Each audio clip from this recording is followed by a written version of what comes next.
EduTalk 101. This is your host, Fernando II Ayurvite, and I'm here with today is Mr. Geraldo F. Salcedo and Mr. Michael Angelo Sabroso.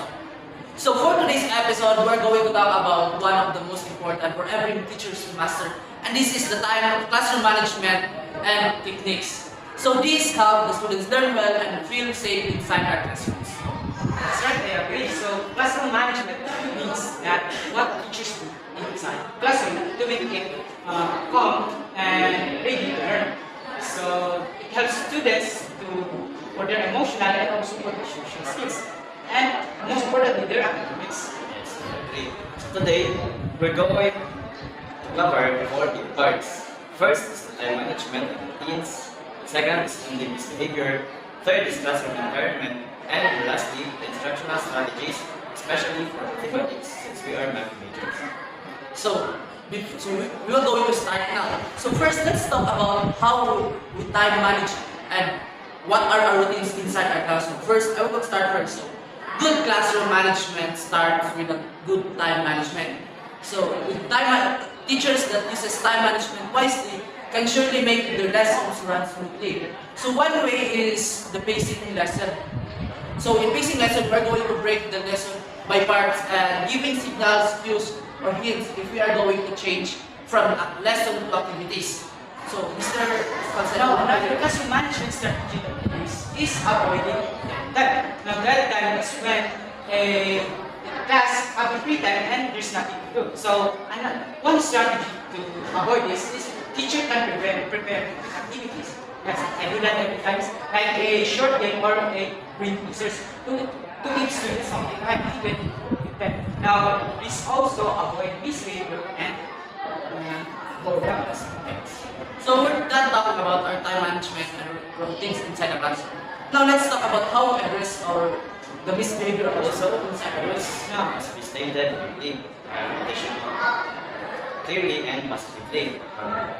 For example, the teacher can say, raise your hand before speaking instead of don't talk. Or, yes, a very direct rule. And also, by saying that raise your hand before speaking, the teacher shows a respected tone and shows their students by not saying Yes. So we're done talking about addressing the misbehavior. Let's talk about now about the third part, which is we're going to know how we design our classroom environment. Let's start with you, Mr. Sabroso. How you design your classroom? For me, I highly believe that classroom layout affects students' behavior. And with this, the teacher must ensure that the students should see the board clearly, and also the teacher should clearly see the students to have an effective discussion. And also the room should have clear areas like places for materials, group work, and oil spaces.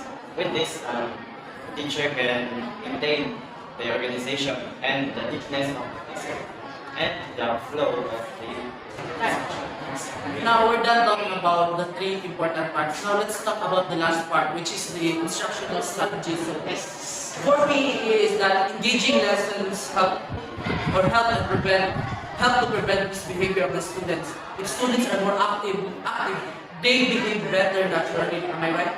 Yes. So Mr. G, what is your strategies? Now, I have four strategies to make. I have three rather. To make, yes. Okay. Now, the first one is reporting. So, this strategy is to let student present their work in class. And the second one is discussion. Now, this strategy makes students take turns in shaping the ideas in front of the class. And lastly is the building the ring. Now, this will be the most engaging because students like visual. So, this activity they tend to be more engaged.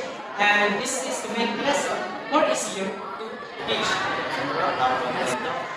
this day, these topics, we can conclude that classroom management, values, routines, behavior strategies, classroom design, and engaging instruction. Now, if this all works together, students will safe, respected, and So that's it for our discussion for today's podcast. So thank you for joining us for another episode of EduTalk 101 We hope that this helps you become more effective future teacher. See you next time for another episode.